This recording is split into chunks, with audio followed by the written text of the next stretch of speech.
Mesdames et messieurs, vous suivez votre émission Entre les lignes. Nous analysons une fois encore la question de l'agression rwandaise, une question qui est une question d'actualité, que tout le monde est en train de débattre, une question que tout le monde est en train de suivre de très très près. Nous parlerons donc des causes, des conséquences de cette question.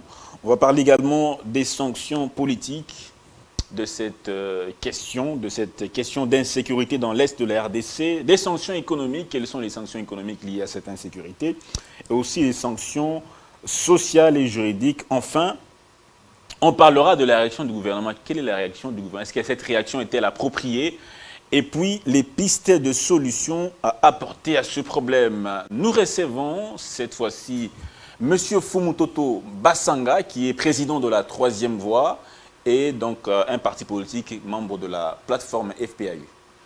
Oui, je suis géniteur de la Troisième Voie, courant de pensée spirituelle, scientifique et politique, créateur de l'idéal patriote. Mon parti politique, membre de forces politiques et sociales alliées de l'UDPS, je suis finalement secrétaire exécutif en charge de la communication de forces politiques et sociales alliées à l'UDPS FPAU en sigle.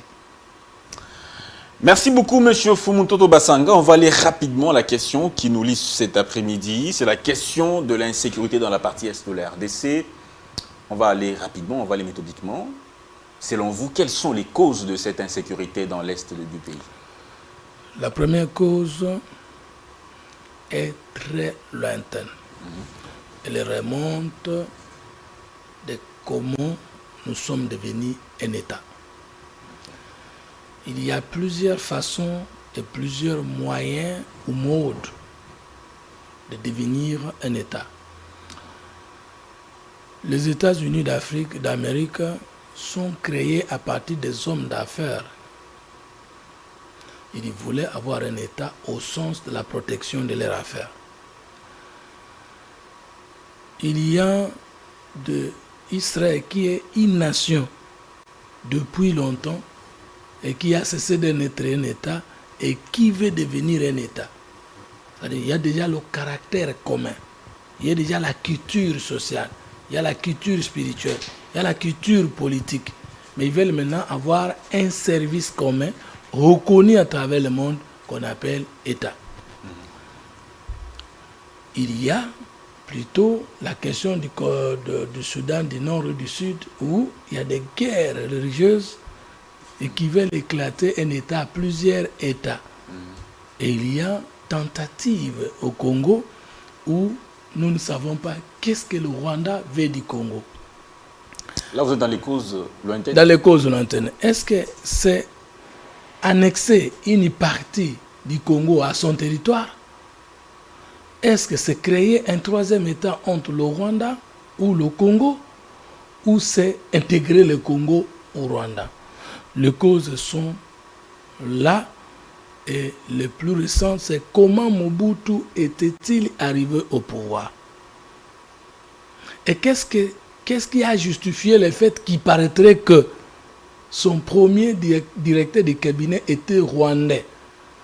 Et quand Mobutu a dit il faut à tout prix sauver l'unité du Congo, même s'il faut faire alliance avec le diable, pourvu que le Congo reste uni, nous le ferons. Qu'est-ce qu'on doit comprendre par là? A-t-il fait alliance avec le diable? Et ce diable a-t-il cessé d'être diable? Là, vous êtes dans une approche spirituelle. Non. C'est ça, vous avez posé la question de la cause. Deuxième élément, la nationalité collective qui a été accordée aux étrangers pour entrer au Congo sous Mobutu. Ça fait entrer qui pour devenir qui après? Et donc la date la moins visible ou la plus visible, c'est 1994. Maintenant, de là, nous avons manqué une vision d'État, une mission d'État et un fondement d'État. C'est-à-dire? Mais qu'est-ce qui reste après Mobutu dans les Mobutistes? Qu'est-ce qui reste après Mouzé, dont les kabylistes. Qu'est-ce qui reste après Joseph Kabila dans le joséphisme? Pas le kabylisme. C'est zéro. Il n'y a pas continuité. Il y a rupture. Il y a rupture. À chaque fois qu'il y a départ d'un chef Voilà. d'État, il y a toujours rupture. Un éternel recommencement. Commencement, merci beaucoup. Or, l'État, ce n'est pas ça. L'État, c'est l'anticipation, c'est la futurologie, c'est la planification. Maintenant, la vie appartient à ceux qui ont pensé avant. Est-ce que nous avons déjà pensé? Quand vous parlez de nous, vous faites allusion à qui? Nous, le Congolais, la classe politique. Donc, les dirigeants n'est que moins d'1% de ce qu'est la classe politique et sociale. C'est eux qui prennent les décisions qui concernent toute la population. Vous pouvez devenir dirigeant demain. Mais lorsque vous arrivez, vous devenez dirigeant en France. Vous trouvez déjà la vision française de la France en Europe, en Afrique et dans le monde. Vous venez pour animer cette vision de la France que vous avez trouvée. Or, nous, quand nous devenons chef de l'État, président de la République, gouverneur, est-ce que nous trouvons déjà un Congo défini politiquement, diplomatiquement, ou nous commençons à faire? La vision d'État, ce n'est pas l'administration. C'est la mystique, sur le secret d'État, sur la sûreté. Qui a conçu le Congo comme État? Qu'est-ce qu'il voulait de celui-ci dans la sous-région? Toutes ces questions, nous ne les avons jamais posées. Oui, Kagame, il est en train de faire ça contre le Congo. A-t-il déjà raisonné le sort du Rwanda 50 ans après, 100 ans après avoir maltraité le Congo? Est-ce qu'à Mobutu devenait leader de la sous-région, quand il traitait les codes d'Abiyarimana et des autres de cette manière-là, il savait ce que ce pays ferait à notre pays après son départ? S'il le savait, savait-il que nous arrivions à ce sort triste? Alors, pourquoi? C'est des questionnements importants. Alors, s'il ne le savait pas, mais pourquoi avoir gagné, exercer les hautes fonctions d'État sans savoir ce qui arrivait après vous? C'est pourquoi on dit que l'organisation politique est plus nécessaire que les animateurs de celle-ci, parce que la visée politique doit avoir une vie plus longue que ses créateurs. C'est-à-dire que cette visée doit venir de toute la population. Non. Manifestée par la volonté de changer. Dans un pays, ce ne sont pas les politiques qui développent le pays. Ce sont les élites. Ce ne sont pas non plus les politiques qui construisent l'État. Ce sont les prévoyants, des hommes spirituellement élevés qui planifient comment ça sera fait. Là, c'est une dimension spirituelle. Non, mais ici... Dans le concret, dans les réels, je ne suis pas dans l'abstrait. Je suis dans le concret. C'est Confucius qui conçoit la Chine et c'est Mao qui est venu l'exécuter et c'est celui qui est actuel et les autres qui vont l'animer. Qui a conçu le Congo? Parce qu'en médecine, il y a les microbes, les pharmaciens, les médecins et les infirmiers qui traitent, qui soignent. Maintenant, en politique, il y a les penseurs politiques, les hommes politiques, qu'on appelle les politiques, il y a les politologues. Mais les politiciens, ce sont des infirmiers. Mais comment on va avoir un grand hôpital avec seulement les infirmiers? Il n'y a pas de médecins, il n'y a pas de pharmaciens. C'est ça le problème. Qui est penseur politique congolais qui classe le Congo pour que les animateurs politiques viennent le développer? Nous sommes en crise spirituelle, scientifique et politique. La cause, c'est que nous ne connaissons pas jusqu'aujourd'hui notre ADN spirituel, notre ADN scientifique et notre ADN politique. Parce que pour se développer, chaque peuple doit maîtriser sa destinée spirituelle, son génie propre et son autonomie politique dans l'internation. Et tout ça peut être facilement... Comment voir ces genres de personnes? Comment les détecter? Ils sont les leaders nés ou qui s'imposent? D'abord nés. Jésus n'était pas formé. Socrate n'était pas formé. Il est né d'abord avec les avances spirituelles, les prérequis. Après, sa société l'a compris. Chez nous, au Congo, on ne sait pas que devant cette crise-là, il y a des Congolais qui ont des solutions. En termes de vision, en termes de programme, en termes de conception. Nous ne les consultons pas. Alors, maintenant, revenons avec vous. Deuxième cause. Mouzé a dit qu'il devait faire partie Mobutu.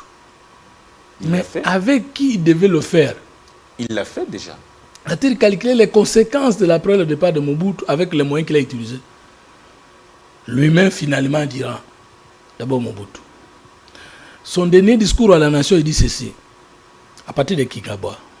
Je vous rappelle, chers compatriotes, ce qui s'est passé dans notre pays, les prophéties de Mobutu. Que mon frère Kabila père, Mouzé, sache que les mêmes armes qu'ils ont utilisées par lui contre moi tourneront contre lui. Les Congolais peut-être l'ont oublié. Et Mobutu a dit, au Maroc, il faut 100 ans pour que ce régime passe. Et Mobutu a dit, sa tête nous coûterait cher. Et nous avons banalisé. Aujourd'hui, il est parti. Et est-ce que sa tête ne nous coûte pas? Et ensuite, Mouzé a dit, la guerre sera longue et populaire. Lui n'est plus avec nous. La guerre continue ou elle ne continue pas. Mais Mouzé lui-même, encore, dit et persiste. AFDEL, un conglomérat d'aventuriers et d'opportunistes. Et les 15 opportunistes ont accédé à notre secret diplomatique, à notre secret militaire et à notre secret politique, et à notre secret géostratégique et à notre secret géographique. Les causes sont profondes. Ma chère, dites-moi comment, même si nous sommes des anges, nous pouvons gagner la guerre contre le Rwanda ou sur le Rwanda sans nous révolter contre nous-mêmes d'abord. Tous nous sommes des Rwandais. Parce qu'ils nous ont infiltrés au niveau que même moi, souvent, je suis Rwandais. Même moi, je suis Bango, Yende Kolona Bango. L'émission est francophone et en français. J'y arrive, c'est une langue nationale, vous en faites pas. Quand nous parlons business, pendant que nous parlons français, c'est en anglais. Ça n'énerve personne. Nos langues sont aussi autant utiles. C'est pourquoi il ne faut jamais les oublier. Non, on ne refuse pas. Alors maintenant, oui. Bisi Makahara, qui était-il? Quand Mouzé chasse Mobutu, le mal c'est Mobutu, il est parti, non? Et toi, la solution, la thérapeutique que tu as apportée n'avait pas des ingrédients négatifs. Tu viens chasser les mauvais et tu viens avec les étrangers et tu leur donnes des postes, des hauts rangs d'État. Donc vous avez commencé par Mobutu, tout ce qu'il a commis comme problème, et puis Kabila, donc vous allez progressivement. Mobutu intègre les étrangers au Congo, les Interamwe et consorts, ça les contrôler, parce qu'il voulait dominer, et ça savoir comment le pays deviendra après lui. Mouzé vient avec les étrangers, vient les jeter dans les institutions. Et sous Joseph Kabila, on dira aussi que l'armée est infiltrée et on n'a chassé personne. Et dites-moi, qu'est-ce qui nous reste, nous les Congolais? Et nous sommes un État. Pendant 18 ans de Kabila, avec les 4 ans de Mouzé, 22 ans, plus les 3 ans du président Félix C, nous sommes sans carte d'identité. 25 ans. Nous, 25 après, nous ne savons pas qui est Congolais, qui ne l'est pas. Nous sommes définis par la carte d'électeur, les passeports diplomatiques et autres. Maintenant, quand nous disons, les Rwandais veulent prendre notre pays, qui est Rwandais, qui ne l'est pas? Comment savons-nous que tel est Congolais, tel n'est pas Congolais? La faciès. Est-ce que la faciès suffit pour être étranger ou Congolais? Voilà, nous sommes le seul pays au monde qui n'a pas d'identité. Et nous sommes fiers de dire, nous allons aux élections. Et qui va être identifié comme électeur, souverain primaire, c'est celui qui détient la carte d'électeur. Est-ce que quelque part, on a vu 500 ans après, Bakobenga biso tozala ki Batu, ou Semi. Alors, il y a une tribu qu'on appelait au Congo, Semi Bantu. Ils ont cessé d'exister, puis ils continuent à exister. Ouais. Le Congo comme État est né dans une aventure. Il ne faut pas oublier. En 1885. On ne peut pas comprendre devant les Anglais, devant les Américains, devant comment la petite Belgique a-t-il eu la possibilité de gagner, de diriger. Et le Congo a été dirigé comme l'entreprise privée d'un homme. Et seul lorsque cet homme, Léopold, a eu des dettes qu'il ne savait plus payer au royaume de la Belgique et qu'il a donné sa propriété privée à la Belgique, nous étions l'entreprise d'un individu et nous sommes devenus l'entreprise d'un royaume. Enchaînement de malheurs. Et Mobutu est venu, nous ne savons pas comment il venait. Quand on en a à la table ronde de Bruxelles, on le trouvait déjà lui là-bas. Et Lumumba le prenait secrétaire sans savoir. Et quelques années après, entre le secrétaire qui était recruté et Lumumba, qui avait recruté l'autre. Et si nous voyons les avances que Mobutu avait sur les autres, on a comme l'impression qu'il était initié. C'est ça le sort de mon pays. On nous a laissé un pays à dimension continentale avec un problème d'hommes, de culture et d'organisation. Et si vous prenez le discours du roi des Belges du 30 juin, il dit la tâche est immense. Problème d'hommes, c'est... Vous avez un problème d'hommes. Vous avez encore des guerres tribales. Vous avez encore des luttes internes. Vous avez des richesses. Et avec les visas internationaux, comment vous allez vous en sortir? Si vous prenez ce discours aujourd'hui... Très difficile. Lumumba parle de la balkanisation. Le Congo sera balkanisé demain. Et aujourd'hui, 62 ans après, nous sommes là. Est-ce que nous avons évolué ou nous tournons en rond? Nous avons favorisé le tribalisme. Nous avons favorisé le régionalisme. Nous avons favorisé la malgouvernance. Nous avons voulu servir Mounoko Mboka, Mounoko Tribi, famille Nabiso, Bakilo, Basoke, Bandeko, et voilà l'ennemi à la porte. Donc nous sommes un État qui est vraiment en perte de vitesse. Et un État sans nation ne se développe pas. Un État sans âme. Et une politique sans culture politique n'a pas de valeur. Le Rwandais connaît ce qu'il veut du Congo. Est-ce que nous connaissons ce que nous voulons du Rwanda? Nous sommes infiltrés au plus haut point, au plus haut niveau, au sommet. Au niveau et à tous les niveaux de l'existence. Donc on ne peut pas gagner la guerre. Nous allons la gagner parce que nous ne sommes pas le premier à être embêtés de cette manière-là. Si nous prenons conscience, nous allons gagner. Mais la guerre que nous allons gagner contre le Rwanda, nous devons d'abord commencer par la gagner contre nous-mêmes. Parce que l'hégémonie du Rwanda là, ce n'est que le prétexte de la faiblesse que nous avons nous-mêmes comme Congolais. Parce que nous ne nous aimons pas, nous n'aimons pas le Congo et nous n'avons pas l'ambition de devenir une puissance régionale. Nous, les Congolais, on ne s'aime pas. On ne s'aime pas. Regardez. Allez dans la structuration des ministères. On nomme un ministre, s'il aime Congo, qui l'entoure? Il va Congo. Il aime Moulouba, qui l'entoure? Il aime Tetela, qui l'entoure? Où est la route nationale qui permet de réunifier tout le Congo de l'Est et de l'Ouest? Où est l'économie nationale qui sélectionne sur base de qualité, de valeurs, de compétences, alors que nous on fait le recrutement? Alors que dans un pays qui va aller de loin, au Rwanda et consorts, on fait la sélection des meilleurs. Est-ce que le casting de notre gouvernement nous donne le meilleur d'entre nous? C'est compliqué. Les causes. Très compliqué. L'armée ne gagne pas la guerre sans équipement. Est-ce que nous avons l'équipement qu'il faut? Et l'équipement sans idéologie, l'armée ne gagne pas la guerre. Parce que l'armée, c'est d'abord la formation. La formation, c'est d'abord l'idéologie. Et l'idéologie, c'est un enseignement qui consiste... que notre armée n'est pas bien formée? Mais lorsque l'armée est infiltrée, ça dit qu'elle n'est pas idéologique. Je ne sais pas si vous comprenez. Parce qu'un militaire, c'est quelqu'un qui se solde au profit de son pays. Maintenant, si c'est un infiltré, il s'est soldé au profit de qui?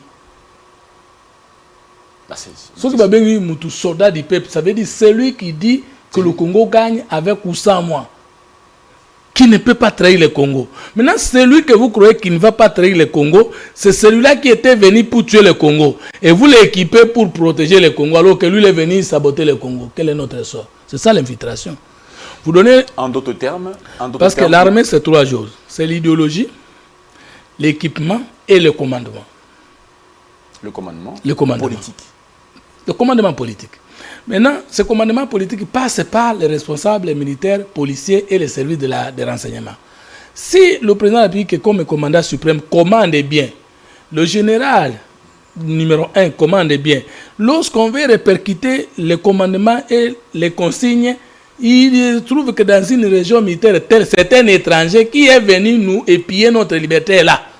Il prend le commandement, il les convertit au contraire, et la consigne communique à l'étranger. Vous allez gagner la guerre comme ça. C'est compliqué. Alors comment... Nous n'avons pas peur de dire nous sommes infiltrés sans savoir que si nous ne savons pas élaguer tous ces éliminer tous ces infiltrés de notre système sécuritaire, donc nous n'allons pas gagner la guerre. Donc, parmi les députés, nous entendons un haut cadre de la République, le président de l'Assemblée nationale. J'ai cité Christophe Mbosso qui dit quittez les groupes armés, chers. Il a des informations. Il sait que dans... Mais ce n'est pas n'importe qui. Le président Mbosso a été tour à tour plus de 16 fois ministre dans ce pays. Il connaît le pays. C'est un politologue. Lorsqu'il dit que ça ne va pas, mais ça ne va pas. Mais est-ce que nous nous sommes mobilisés pour dire non? Mais oui, on s'est mobilisé. Nous avons un ministre de la Défense. Nous avons le vice-ministre de la Défense. La population s'est levée à Goma pour marcher, pour dire non. Nous avons le ministre de l'Intérieur. Nous avons d'autres ministères, le numéro 1 de l'année consort. Lorsque Bunagana tombe, nous devons connaître qui a failli. Parce que le chef de l'État dit qu'il a donné des moyens colossaux pour que nous puissions gagner. Maintenant que nous n'avons pas gagné, c'est que la responsabilité n'est pas au niveau du chef de l'État. Il s'agissait d'un repli stratégique selon le commandement suprême. Ça existe dans l'armée. Le commandement militaire. Ça existe dans l'armée. Un repli stratégique. Oui, ça existe dans l'armée. Ça existe dans l'armée. Si c'est ça, alors nous attendons la reconquête. Mais nous voulons qu'à chaque étape, nous puissions établir des responsabilités et que nous puissions sanctionner sévèrement. Parce que, mais je vous assure, mon cher, à part le Congo, il n'y a pas autre chose pour nous les Congolais. D'abord le Congo. Et Dieu ne peut nous reconnaître comme être créé à son image et sa ressemblance que lorsque nous protégeons le Congo, notre patrie. Dans ce cas, c'est le chef d'État qui joue un rôle prépondérant. Mais oui, il est le chef de l'armée, le commandant suprême. Et lorsqu'il affirme avoir donné tout le moyen qu'il faut, même plus, nous devons savoir à quel niveau ça patauge. Vous avez vu avec Mosée, lorsque le Congo a été menacé. Cette armée qui n'est pas, vous l'avez dit vous-même, cette armée dont certains ne sont pas bien payés. Non. C'est compliqué aussi de gagner la guerre. Il y a un problème entre les mauvais salaires de militaires et l'agression. Aucun militaire d'aucun pays ne peut dire Bazouanga m'a belé parce que Bafoutaganga bien été. Jamais. Si c'était des problèmes internes entre nous les Congolais, ça peut s'expliquer par les salaires maigres.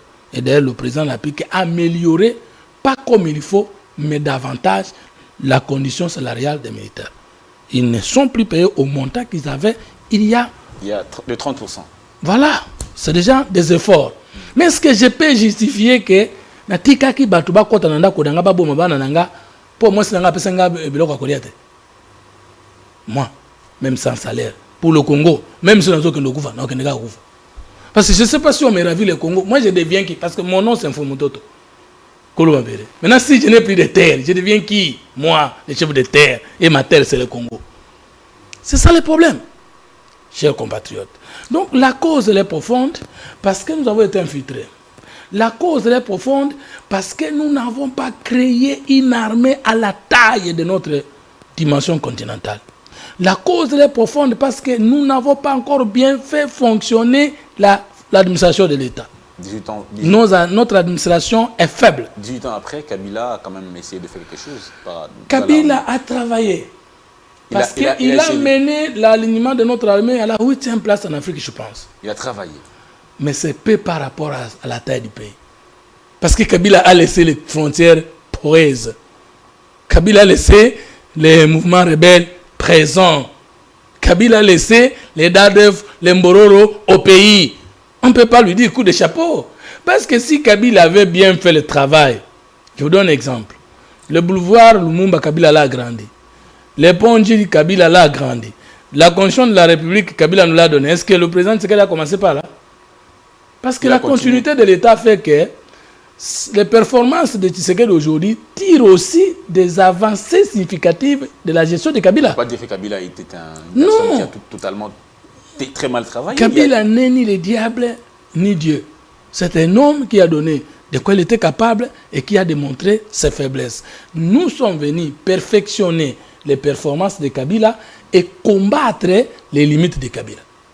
Et c'est ça la succession d'État. Jusqu'au jour d'aujourd'hui, est-ce que ces performances sont en train d'être améliorées? Significativement. Par le chef de l'État? Oui, pas dans tous les secteurs. Mais je peux citer quelques-uns. Comme? Kabila entre en 2001 jusqu'à l'entrée de Gizenga en 2007, 2007, début, Kabila n'a pas totalisé un budget de l'État à 1 milliard. Donc il a fait avec Bembe et les autres dans ce pays tous les budgets de l'exercice de toute une république continentale étaient à moins d'1 milliard. Il améliore significativement avec Mobutu, avec Zenga 1 milliard et avec Mobutu qui quitte 3 milliards 500 millions. C'est une performance par rapport au temps de Mobutu. Vous êtes d'accord avec moi? Tshisekedi arrive, il trouve le budget à 4 milliards, 4 milliards et demi. C'est vrai, le taux de prétention, sans aussi nier la contradiction avec le taux de mobilisation. Maintenant, il y a divorce FCC cash. Tshisekedi dit je suis bloqué par l'FCC. Les gens n'ont pas crié. Mais analysons les faits s'ils n'étaient pas bloqués. Maintenant, nous partons d'un budget de 4 milliards à un budget de presque 11 milliards au cours d'un seul exercice, soit un accroissement budgétaire de 41%. En ce moment, Tshisekedi a réformé ou a révolutionné ce secteur. Encore faut-il que ces prévisions soient réalisées? Non. Soient atteintes. Je vais vous dire ceci. Le principe budgétaire, c'est d'abord le principe de globalité, des recettes en amont et en aval. Et avec le caractère favorable ou non de la communauté internationale. Ça veut dire si, même vous vous réveillez le matin, vous dites mon budget c'est de 15 milliards. S'il n'y a pas équilibre entre où est-ce que vous allez prendre l'argent et pour affecter où, la communauté internationale va refuser ce budget-là. Vous savez, Matat avait prétendu avoir un budget de 8 milliards. On l'avait rabattu à 4 milliards parce qu'il était irréaliste. Mais le budget de Tshisekedi est irréaliste. C'est-à-dire que on ne peut même pas imaginer que ce ne sera pas réalisable. Comment? Avec les contentieux administratifs entraînés par l'IGF, je vais vous surprendre. Tel que si vous prenez seulement les mois de mars, les mois d'avril, le mois de février, les régies financières ont réalisé par mois plus d'1 milliard de dollars que Kabila pendant 6 ans n'a pas pu réaliser. Ça sont des données d'État que vous voulez vérifier. Dans ce secteur-là, Tshisekedi n'est pas venu réformer ce que Kabila a fait. Il a révolutionné. Parce qu'il a donné 1 milliard plus de dollars par mois, plus que les 6 ans de Kabila 2001-2006. C'est une très bonne chose, il a performé, mais le social J'arrive. Le social ne suit. J'arrive. Il faut que le Congolais comprenne. J'ai montré ici où est-ce que Kabila a bien fonctionné. Je n'ai pas tout cité, mais je n'ai cité que quelques aspects. Vous prenez Tshisekedi qui nous trouve avec Kabila, nous utilisons 1 milliard 500 millions de réserves d'échange. Matata vient comme ça et laisse le pays après son temps, tous les 18 ans de Kabila avec 800 millions. Mais n'oubliez pas que Moussitou payait, pour que nous soyons éligibles à l'âgement de la dette, Moussitou payait 500 millions de dollars par an. Matata est venu payer 200 millions. Et Moussitou a laissé le budget à 3 milliards 500 millions. Matata n'a ajouté que 500 millions seulement pour que ça fasse 4 milliards. Maintenant, Tshisekedi avec un gouvernement de warriors, avec Sama Lukonde bien sûr, le Premier ministre, moins d'une année, les réserves d'échange ont dépassé 3 milliards 500 millions. Grâce à l'aide extérieure. Non. Plus de 2 milliards et demi. Non, ce n'est pas ça, réserve d'échange. Les réserves d'échange, c'est les bonus ou le résidu entre les recettes et les dépenses. Que ce soit l'argent que vous avez reçu des autres, que ce soit votre propre argent, après avoir reçu et après avoir dépensé, qu'est-ce qui reste avec vous qui peut être dépensé après, mais vous êtes en train de consommer les dépenses d'État? Peut-être que beaucoup de gens ne comprennent pas ce que ça signifie. Tout ça, c'est très bien. C'est un tableau très très bon, très séduisant. Mais les Congolais, certains disent que tous ces chiffres-là sont des chiffres apparemment maquillés, dont les résultats ne se font pas sentir. Les chiffres, mais les résultats, c'est quoi? L'enseignant qui avait 100 000 francs quand Ilunkamba quitté la primature. Parce que le budget était à 4 milliards. Maintenant que le budget est à 10 milliards, son salaire mérite d'être multiplié par combien? Par combien? Donc vous voulez doubler, normalement. Mais c'est triplé. Aujourd'hui, l'enseignant reçoit 300 000. Comment on peut dire que c'est insignifiant? C'est 30% qu'on a augmenté le gouvernement. Non, mais prenez, il avait 100 000. Maintenant qu'il a 300 000. C'est combien? Je parle de choses qu'on peut vérifier. Parce que moi, je suis aussi enseignant. Le salaire des enseignants a triplé. De 100 à 300 000. De quelle école? Monsieur Emmanuel Osemba et les autres enseignants, mes collaborateurs qui donnent le cours, c'est ce qu'ils reçoivent. 300 000 francs. Ben, on peut vérifier.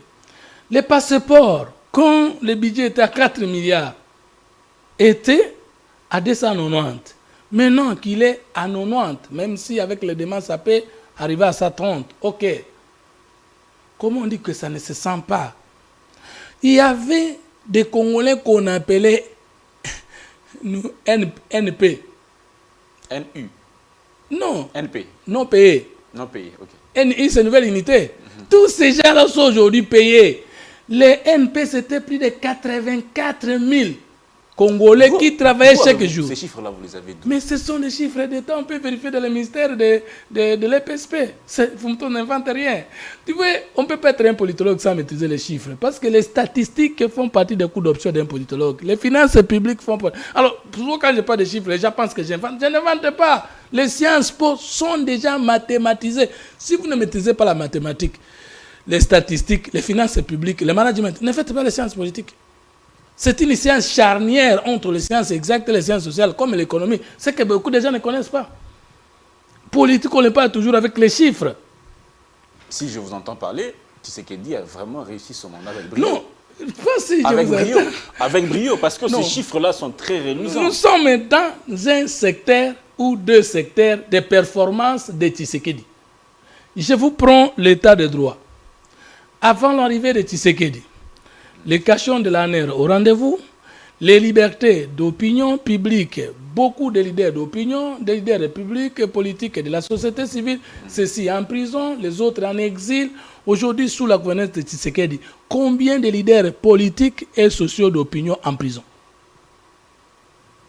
Combien de marches réprimées jusqu'au sang? Et des poursuites judiciaires qui sont... Les poursuites judiciaires sont partout dans le monde et le plus exagéré, c'est dans les États de droit. D'ailleurs, au Congo, plus de 90% des Congolais sont des prévenus libres. Des gens qui, si l'État de droit marche comme il faut avec deux pieds sur la terre, ils n'ont de place qu'en prison. Parce que nous débutons des choses, nous développons des choses, nous avons des choses 90% qui des Congolais devaient être en prison. Surtout nous les politiques. Parce que nous passons à la télévision, nous pensons que la liberté, c'est le libertinage. Mais sous Tshisekedi, combien de marches réprimées jusqu'au sang? Combien de fois le signal de l'ARFI retiré? Combien de chaînes fermées? Et combien d'Internet retiré? Plusieurs politiciens arrêtés et libérés, Qui? accusés de détournement. Vous pouvez... Oh, mais ça, En c'est liberté tout... provisoire. Voilà, c'est ça, c'est tout ce qu'on manquait.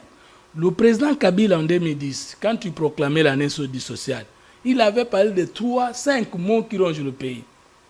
L'indiscipline, la concussion, la gabégie, le détournement, l'immoralité, si je ne m'abuse pas. Très bien. Comment un chef de l'État pouvait-il dire qu'il y a tout cela et qu'aucun ministre n'était arrêté, aucun ministre n'était renversé de son fauteuil? Mais lorsque les Congolais ont crié qu'il y a la hausse des prix et que ça ne tient pas, ça coûtait de la vie, sincèrement, hein, au ministre de l'économie, et bravo au chef de l'État, bravo au président Bosso. Il est parti. Il est parti. Sa faute, si l'économie du pays n'est mal gérée, c'est la faute du ministre de l'économie. Mais chaque L'économie ministre est le responsable. C'est un domaine transversal. Non, non. Quand vous dites Pour les ministres, transversal, la ça veut dire que ça existe d'abord comme domaine, avant que ça ne soit traversé par d'autres domaines. Bien sûr. Mais il y a un portefeuille qu'on appelle économie et qui est redevable devant le Parlement d'après la loi. C'est le ministre de l'économie. Il est parti. Mais la politique... Dans ce pays, un directeur de cabinet chef de l'État devant la barre. Dans ce pays, Etienne Longondo, un ministre de l'IDPS devant la barre. Et après, il y a des choses en droit. 3. Tout arrêté ou prévenu ou poursuivi à le principe de la présomption de l'innocence. Vous êtes d'accord avec moi? Deuxième chose, pendant les poursuites judiciaires, il y a la liberté provisoire qui est un droit sous l'appréciation du juge ou du ministère public. Face à la gravité des faits, quand même. Et enfin, il y a la libération conditionnelle. Tout ça, ce n'est pas inventé ici par le Face à la gravité des faits, il y a des... Non, mais si Leonardo et consorts ont toujours été condamnés, mais parfois ils n'ont pas fait de prison. La prison aussi, on peut l'acheter d'après le droit. Qui a été arrêté injustement? Rappelez-vous un jour, Matata, par des moyens qu'on a pris à interpellé par la justice, dit « Je rentre au pays pour faire face à la justice politisée » quand il pense qu'on va l'arrêter. Mais quand le juge lève la main de ses poursuites ou de la détention, il y remercie le juge. Si on l'a arrêté, c'est Tshisekedi qui en veut. Maintenant qu'on ne l'a pas arrêté à cette étape-là, c'est le juge qu'on félicite. Maintenant, ce n'est plus Tshisekedi qui manipule la justice. C'est ça le problème. Mais est-ce que vous voulez que nous puissions développer le pays demain sans qu'il y ait justice sur le dos de ceux qui se comportent mal? C'est ça le problème. Donc, je ne dis pas que Tshisekedi a tout donné. Ceux qui se plaignent aujourd'hui que la justice est complaisante et une justice qui ne va pas jusqu'au bout. Vous voyez le cas de Bakonga. Willy Bakonga, aujourd'hui, on ne sait même pas ce qui s'est passé pour qu'ils soient en liberté aujourd'hui. Non, il y a un problème. Arrêté, condamné, il y a des incarcéré, choses. Il y a d'autres choses. On ne sait pas s'il a purgé sa peine ou pas. Il y a des types d'autorités dans le fonctionnement de la justice. La première autorité, c'est la responsabilité de l'État qui doit laisser la justice indépendante. Depuis que Tshisekedi est aux affaires, la justice est indépendante. Mais quand on dit que la justice est indépendante, cela ne veut pas dire que les magistrats et les juges sont exempts de tous les méfaits en termes de défauts dans le fonctionnement de leur service. Il y a le Conseil supérieur de la magistrature qui doit gérer les comportements des magistrats et non le chef de l'État. Sinon, il va s'y mixer dans les affaires qui ne relèvent pas de sa compétence. Tout ce qu'on veut, c'est démontrer que Tshisekedi n'a jamais interféré par des ordres dans le fonctionnement de l'appareil judiciaire de la République depuis qu'il est au pouvoir. Et personne n'est jusque-là capable de nous prouver cela. C'est un pas. Mais quant au fonctionnement de la justice, elle n'a pas encore fait ce que nous attendons qu'elle puisse faire. Parce que, avec le patrouille financière de l'IGF, avec le contrôle avant, pendant et après avoir affecté les fonds de l'État de l'IGF, il y a beaucoup, parce que l'IGF n'est pas une institution de recouvrement des recettes, non plus une institution de gestion du contentieux ou des contentieux. Mais pourquoi aujourd'hui ça traîne la révolution de Tshisekedi?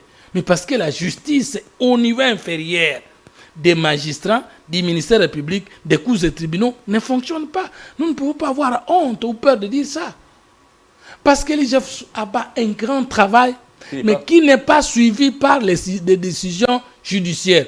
Autant nous avons eu des intouchables au temps de Kabila, au temps de Mobutu. Aujourd'hui, sous Tshisekedi, il y a encore des intouchables d'IFCC d'hier, de Mobutu. Pourquoi on a l'impression que le travail de l'IGF est sectaire ou ciblé? Généralement, ce sont les membres de l'opposition, les membres des partis politiques qui sont hostiles au chef de l'État, qui généralement sont sous la coupe de l'IGF. Non, mais je vais vous la plupart des cas. L'IGF peut poursuivre tout le monde, sauf un opposant. Parce que par définition, un opposant, ça veut dire celui qui ne gère pas une institution de l'État. Or, l'IGF ne contrôle que les gens qui ont géré, qui gèrent et qui vont gérer l'argent ou le moyen de l'État. Comment l'IGF peut-elle s'insurger contre les opposants? Dans le passé. Mais Teni Longondo n'est pas un gestionnaire du passé. Vous êtes d'accord avec moi? Un ancien ministre. Est-ce qu'il est ancien gestionnaire? Ancien ministre, oui. Mais on a commencé à le poursuivre quand il est aux affaires. Quand il a reconnu qu'il a pris l'argent, c'était quand il était aux affaires. Willy Bakonga, on a commencé à le poursuivre quand il était aux affaires. Et on peut citer par-ci, par-là. Ce qui est mauvais, c'est que tous ces gens poursuivis, les faits établis, nous ne connaissons pas jusqu'à aujourd'hui combien ont-ils remboursé dans la caisse de l'État. Ça, c'est une faiblesse de notre régime. Parce que nous ne voulons pas faire autour de ce qu'elle dit la communication de la manipulation de l'opinion. Non, c'est cette communication qui était faite au temps de Mobutu. C'est cette communication qui était faite au temps de Kabila. Nous vendons Tshisekedi avec ce qu'il a fait et en montrant ce qu'il n'a pas pu faire. Nous vendons Tshisekedi par les intentions que le peuple doit découvrir et il peut encore beaucoup donner. Le Tshisekedi d'avant 2018 et le Tshisekedi de 2022 C'est la même personne? Non, ça ne peut pas être la même personne, parce que le Tshisekedi opposant n'est pas le Tshisekedi gouvernant. Est-ce que les Congolais l'aiment toujours comme quand il était opposant? Oui et non. Expliquez-vous alors. Non, parce qu'il y a des choses où les gens attendaient qu'une fois que l'IDP est aux affaires, c'est le paradis. Ce n'est pas arrivé. Comme quelle chose par exemple? Les socialistes congolais pensaient que si Kabila n'est plus là, parce que nous, l'opposition, on avait mal communiqué. On avait communiqué que le problème du Congo, c'est Kabila. Ah oui. Kabila dégage, c'était ça la solution, même la diaspora. Ah oui. Alors on a vite compris que le problème était avant Kabila, le problème était avec Kabila et le problème demeure après Kabila. Pour ça, les gens disent, ça n'a rien changé, mais ça a tort. Ça s'est amélioré, ça s'est détérioré. Non, non. Tshisekedi n'a rien détruit de ce que Kabila a laissé. Le pouvoir d'achat du Congolais. Non. Le RAM. Non, non, j'arrive. C'est ça le problème, mon cher frère. Heureusement que nous avons eu le temps de causer. Pour dire que nous avons que Kabila rentre demain. C'est que les jeunes gens... Pour dire que Kabila est plus que Tshisekedi. Voilà. Pour dire que Tshisekedi est moins important que Kabila. Oui. Pour dire que Tshisekedi a aggravé les choses. Il faut nous dire d'abord combien d'emplois en général Kabila a créé et que les gens ont perdu. Non, Attendez. Ça veut dire si vous sortez aujourd'hui avec $1 de votre poche, les choses que vous achetez pendant que Kabila était au pouvoir, qu'aujourd'hui, vous n'allez pas acheter les mêmes histoires. Ah ben je réponds tout de suite. Il y a une différence. L'argent même en Europe, quand vous voyagez, vous trouvez 100 € et les choses qu'il procure, vous revenez des après, les 100 € ne peut plus avoir le même pouvoir d'achat. Ça peut descendre, ça peut se stabiliser comme ça peut monter. Ok. L'enseignant qui était payé sous Kabila à 80 000 achetait les pains à 200 000 francs. Cet enseignant qui est payé par Félix Tshisekedi à 300 000, les paye à 400 francs. Il a perdu le pouvoir d'achat. C'est ça le problème. Les gens, je suis en train de vous dire que pour qu'on dise que Kabila Tshisekedi a échoué, il faut qu'on nous dise d'abord les 5 articulations. Kabila a laissé les pays avec toutes les institutions qui fonctionnent. L'institution président, parlement, cours et tribunaux, gouvernement. Tshisekedi est venu, toutes ces institutions fonctionnent, vrai ou faux? Il n'a pas détruit l'État. Kabila a laissé le Congo avec les poches d'insécurité à l'Est. Tshisekedi y a amené l'État de siège, ça avance plus que ce n'était avant. Justement. On est à la fin Est-ce que Tshisekedi a détruit les pays? Non.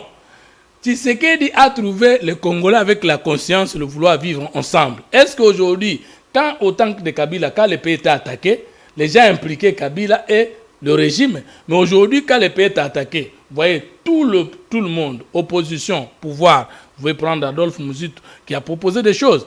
Personne n'est contre Tshisekedi. Au contraire, tout le monde est derrière l'armée, alors que c'est Tshisekedi qui est l'armée, le commandant suprême. Une petite question pour finir l'émission. Je suis à la fin de l'émission, je me signale déjà. Merci. Non, mais on n'a pas terminé les conséquences. Tout à fait. Les prises des solutions.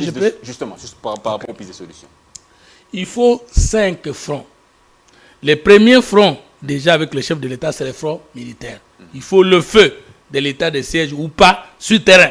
Parce que sans armée... Attaquer le Rwanda. J'arrive. D'abord, sécuriser. Parce qu'il s'agit encore jusque-là de l'insécurité. Et parce que le chef de l'État, conformément à l'article 86 de la Constitution, n'a pas encore déclaré la guerre. Il s'agit jusque-là des conflits non internationaux avec l'appui visible du Rwanda. Les États-Unis ont signalé, la France et consorts, nous sommes très avancés. Il y a eu d'ailleurs un médiateur, le président angolais. Deuxième front, dans le front militaire, nous avons besoin de l'idéologie, de l'équipement et d'un commandement sans confusion. C'est-à-dire que le commandement national républicain, c'est le chef de l'État qui commande, et tout général, colonel qui repose pour les exécuter à son niveau, doit ne pas être un infiltré. Sinon, il va dévier la consigne ou les consignes de la guerre. Nous devons contrôler la chaîne de commandement pour savoir ezo kweye pa nani pour que nous sala nini pour na Congo. Mon payanyon son boumamabe na kata révolution ça nini libanda. Maintenant ensuite il y a le front politique. Nous devons taire comme le chef de l'État dit toutes nos divergences de côté. D'abord le Congo gagne. Opposition, pouvoir, société civile, FCC, cash, tous derrière l'armée, tous derrière le chef de l'État. Pour que nous puissions d'abord enlever cette honte-là. C'est ça le front politique. Maintenant, nous avons besoin du front populaire. Le front populaire, parce que les rebelles, les terroristes ne se rebellent pas contre la faim. Ils doivent manger, ils doivent acheter, ils doivent dormir, ils doivent marcher. La population doit les dénoncer. À Sombaki Awa, à Lalaki Awa, à Lamouki Awa, à Batami Awa. C'est pourquoi sans la population, on ne gagne pas la guerre. Mais n'oublions pas la femme du militaire qui est restée. Et n'oublions pas les veuves et les orphelins laissés par le militaire qui est allé combattre pour le pays. Parce que quand vous arrivez en France, vous allez trouver un monument honneur aux soldats inconnus. Lorsqu'on récompense ceux qui sont morts, on encourage ceux qui sont vivants à combattre pour le pays. Il faut un front diplomatique. Les gens disent non, il faut rompre les relations diplomatiques. Ça, c'est une faiblesse. Le Rwanda, quand il nous a attaqués, n'a pas rompu les relations diplomatiques avec nous. Et si nous voulons répliquer, pourquoi? Ces relations restent. Les négociations restent. Mais tu peux bêtailler. Parce que tant que les relations soient là ou ne soient pas là. Et c'est que tu bêtailler. Et enfin, le front communicationnel. Le pays est attaqué, mais la communication du gouvernement est faible. Imaginez-vous au tas de musées, car Didier, comment on l'appelle? Didier Moumengi était ministre. Ah, ce type-là, il a mobilisé le pays. Vous avez vu, tous les Congolais, Tokoku Fapon École, tous nos musiciens doivent être mis à profit. Nous sommes attaqués, nous sommes menacés, nous sommes humiliés. Nous devons communiquer, nous devons mobiliser nos troupes. Merci beaucoup. Et enfin, je me pose la question, il y aura un concert le 30 juin. C'est pas mal que les gens de Wenge se réconcilient. Merci. Bokobina ndombolo, bokoyemba bolingo, bilamba tulata kana ba voiture, to bokoyembe la biso nzembo, ya kopesa biso makasi, ya kobundisa baninga. Merci beaucoup, Banguna. Donc pour moi, le concert là, s'il va exister, qui ne va pas parler de comment connecter les Congolais au front, alors il n'a pas lieu d'être, n'a pas droit d'être. Merci beaucoup d'avoir répondu à notre invitation. Que le Congo gagne avec son président. Merci beaucoup. C'est moi qui vous remercie. Merci aussi à vous, chers téléspectateurs, d'avoir suivi ce numéro d'Entre les lignes. On a reçu le président de la troisième voie, Fumutoto Basanga, avec qui nous avons parlé de la question de l'insécurité. Nous avons également brossé la question liée à la gestion du mandat du président de la République, Félix Tshisekedi Tshilombo. On vous dit au revoir à la prochaine, avec le même plaisir, sur la même chaîne, Congo Buzz Télévision, votre chaîne qui vous accompagne. Au revoir.